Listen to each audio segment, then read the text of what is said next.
I came back, the losses were around $4 billion a year. They probably thought you were playing Snow White. Exactly. Because Rachel Zegler is a PR nightmare. I know this point has been made, but this truly is the worst casting maybe in the history of the film industry. Has there been a film with worse casting than this? And I don't just mean the Snow White actress. Obviously, she's terrible, but both of them. Disney is having its own problems. They're finally releasing the latest adaptation of Snow White, but they're scaling back the Hollywood premiere of the film. Kinsey, why is that? You guys, Disney's new live-action remake of Snow White debuted this weekend, and it's an even bigger dud than anticipated. People are struggling. Now, for Disney, as you probably remember, all of this publicity, the Zegler interviews, the Daily Mail leak, caused a lot of unexpected, for them anyway, pre-production problems. People weren't supposed to see and understand just how unwatchable the new Snow White was going to be. It was supposed to be, kind of a surprise, but now there was no hiding. The reason we had Rachel Zegler on the docket is she's an asshole. Now, one thing that is already universally known at this point by the general public is the fact that Disney is in full-on damage control mode. Now, one thing about Rachel Zegler is that we know that she's not helping at all one bit. Oh, man. Hello, Disney. You're going to have to redo your film again because this woman is a pig and you fired Gina Carano for far less than this nonsense. Neither of them make any sense for their roles. We've already covered how Rachel Zegler is a terrible choice for Snow White. Nothing about her says Snow White, and that's even leaving aside the fact that she openly detests the story, as she's said many times during this disastrous PR campaign. But Gal Gadot, who plays the Queen, the first problem is that she's the evil queen. The evil queen is supposed to be envious of Snow White's beauty, and that is just not believable. It is just not, even in a movie with magical mirrors and dwarves and all that, in a fairy tale, that strains my ability to suspend disbelief. I cannot buy that Gal Gadot is angry that she's not as beautiful as Rachel Zegler. I cannot buy that. This is someone who is as entitled as, I don't need your business. You know what? Maybe Disney does. Maybe you're a tool, you're a pawn in this film. You didn't write it. You didn't direct it. You have nothing to do with the creation of Snow White. Right. You should shut up and do the job. So I'm kind of curious. They didn't see it yet. Okay. And I think once they're going to watch the film, I'm going to look at them like this. But these guys at Disney, they're not that bright, they're not that smart, and we see that because they can't come up with any new IP. Why not write some new movies? You guys sit around, you have billions of dollars. They keep going back and rewriting the classic. This is truly, she has to go. I'm sorry, Disney. She has to go. But I think the movie bombed because it's bad. Those CGI little people. Controversy has swirled around Gal Gadot's new movie, also starring Rachel Zegler as Snow White. A lot of people don't like her. A lot of people don't like her either. She's got a big mouth. She talked trash about the original movie. I think it's fair to say that no one can stand the star of this movie. One of the reasons why Rachel Zegler sticks around is she's got a beautiful voice and she has some talent. So I think that certainly helps her because she's a PR nightmare. I don't know how anyone would hire her. Given all the behind-the-scenes mayhem, I expected a Frankenstein's monster where scenes would be stitched together. I think a lot of these live-action updates are really hard to watch. They've really done so much stepping on rakes over the last few months with this project where the box office is just not going to recover. See, Rachel Zegler believed she could quiet her detractors. Yet the post she shared instead became a lit fuse that blew everything sky high. In a video that quickly went viral, apparently shot in her own bedroom, the Snow White star gazed into the camera with both frustration and resolve. Did the dwarfs make it or no? Well, the CGI dwarfs did. Of course, that goes back to the original controversy where Peter Dinklage, a very talented little person actor, said, "Why are we doing that?" She asserted that, despite the rampant negativity she's faced online, crowds still flocked to support her work. Her demeanor seesawed between teary vulnerability and simmering indignation as she defended her performance and challenged the non-stop critique dogging the film since it was first announced. And to everyone who hates when I win, the winged victory came to the Louvre in pieces, and people still line up to see her. Oh my God. And I can only hope. What does that mean? that despite my flaws and despite my cracks and my breaks, and there are many of them, that at every premiere and everything I do, people will wait in line to see. She spoke like someone determined to seize control of her own story, but the internet had other plans. Within minutes, clips of her video were everywhere. TikTok creators spliced in reactions ranging from incredulity to outright comedy sketches, and X, formerly Twitter, went into a full-blown frenzy. Rather than delivering the redemption arc Rachel had hoped for, her post became a treasure trove for critics. Hashtags said it all. Snowflop turned what was meant to be a heartfelt plea into something many called tone-deaf, self-important, and oblivious to what people actually thought of the movie. Every time she opens her mouth, it's crisis mode when it comes to Disney, having to backtrack. She talks about how this isn't a fairy tale about falling in love with the prince. This is a fairy tale about fighting your own battle. Not everyone was caught off guard. Plenty of folks online had been waiting for this precise moment, and some were openly reveling in it. Screenshots of review bombs, viral memes lampooning her "I don't need a prince" comments, and snippets from older interviews spread like wildfire. What was meant to be a triumphant fairy tale comeback morphed into a digital witch trial. And from the crowd's perspective, the true villain wasn't the evil queen anymore. I know that you've told me before that your version of Snow White is different, and it's more of a 2022 version of Snow White. What did you mean by that? I mean, the original cartoon came out in 1937, and very evidently so.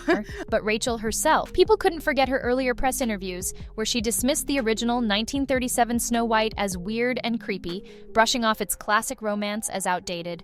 Now you have Rachel Zegler saying, oh, that 1937 movie, that's just, it's tacky, it's weird, we're going to change all that.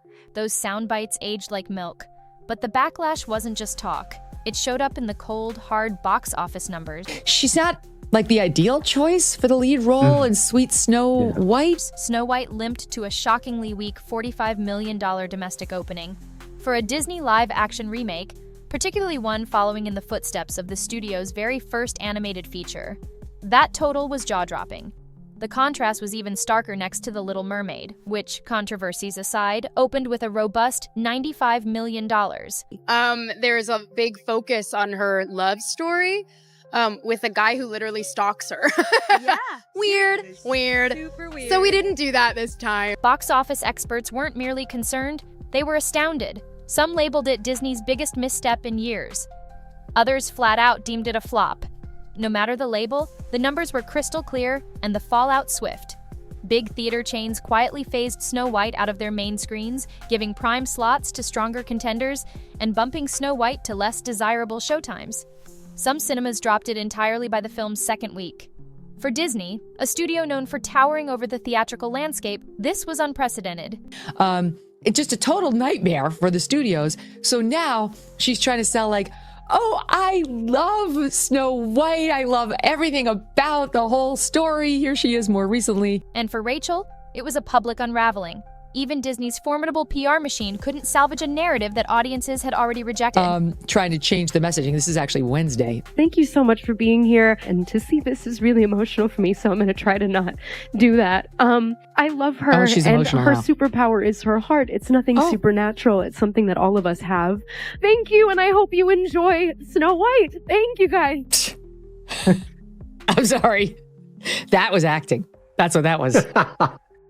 Then came the Oscars. What should have been a celebratory red carpet moment alongside co-star Gal Gadot became unbearably tense. Photos and videos revealed an almost palpable chill between them, with Gal barely acknowledging Rachel during interviews, standing stiff and avoiding eye contact. Online observers caught on instantly. Gossip blogs and body language experts hammered home what Disney PR desperately wanted to gloss over. The pair weren't on friendly terms anymore. Insiders later confirmed that while Gal Gadot was contractually obligated to do promo, she'd already started distancing herself from the project and from its leading lady. Worse yet, none of this drama stuck to Gal Gadot's reputation. She kept landing roles, signing brand deals, and attending events without a trace of controversy. Rachel, meanwhile, found herself more and more alone, cheered only by a small cluster of devoted fans while drowning in a flood of criticism. Her Oscars outing was supposed to mitigate the damage. Instead, it solidified her as the face of Snow White's downward spiral. All the goodwill she'd built up from West Side Story was gone. Her attempt to reinvent a cherished classic felt dismissive. And now she's trying to reinvent herself because there's been so much blowback. And you can only imagine the studio calls about this woman behind the scene. Like, oh my God, we're $242 million in, and our lead actress hates our film, our actors, our storyline. What had seemed like confidence now read as arrogance. Her effort to steer the conversation backfired spectacularly, turning her debut as a leading lady into the very thing that might derail her career. Although Rachel's viral meltdown lit the spark, the tinder had been stacking for months. Once the box office returns started collapsing, the internet wasted no time scouring old interviews, unearthing every polarizing statement, especially her now notorious criticisms of the original Snow White. That audiences walk away from this film with an understanding of the true meaning of fairness, of what it means to be fair in this world. There is a message that's been carried on for almost 90 years now from the original animated classic. That is, fairness is what is within. Fairness is to do with your heart, the way you treat the people around you, and it has nothing to do with what you look like, and that's the misunderstanding between Snow White and the Evil Queen. I think it's such an important message, and the way that Disney has elevated it and brought it to this new audience is very special. Clip after clip showed her rolling her eyes, calling the 1937 film outdated and odd, mocking its central romance, and promising her version would be nothing like that. She proudly announced this Snow White would reject the prince, ignore true love, and refuse to just stand around waiting. But instead of cheering her on for a feminist spin, the public mocked her for misunderstanding the original and scorning a classic treasured by generations. And it wasn't only trolls taking aim. Die-hard Disney fans, the ones who buy all the merchandise, show up to the parks, and fill theaters opening weekend, felt personally slighted. Parents vowed not to bring their kids to see a movie whose star had openly disrespected the source material. Grandparents posted TikToks about how the 1937 film had moved them as children, making it clear they had no interest in a modernized version from someone who showed it such contempt. Even casual observers piled on, criticizing both Rachel's remarks and her overall attitude during the press tour. Labels like smug, entitled, and out of touch crowded the comment sections. Unlike other celebrities who managed to ride out negative publicity with grace or by leveraging industry friends, Rachel stood utterly alone.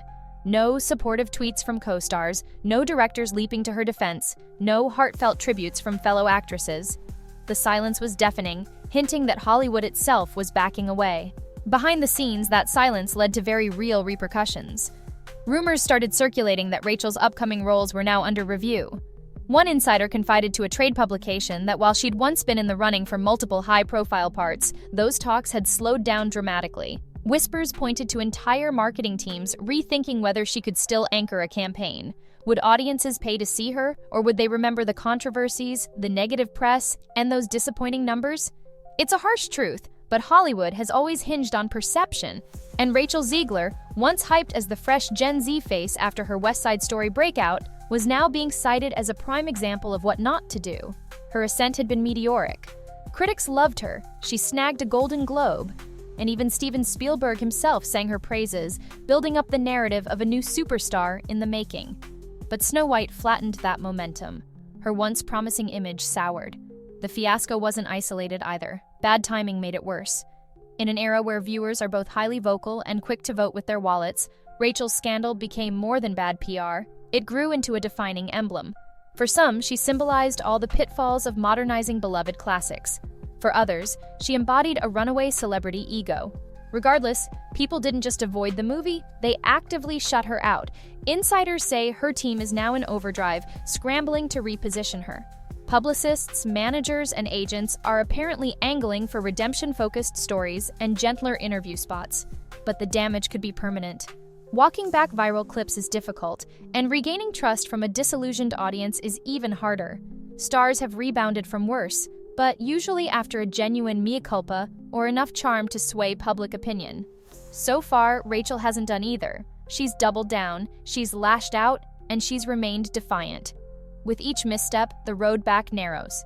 Some are already declaring the verdict. The Hollywood it girl who was poised to lead Disney's next big franchise might now be remembered as one of the most spectacular collapses in recent years. Not because of a single misfire, but because of how she handled the glare of the spotlight when it mattered most.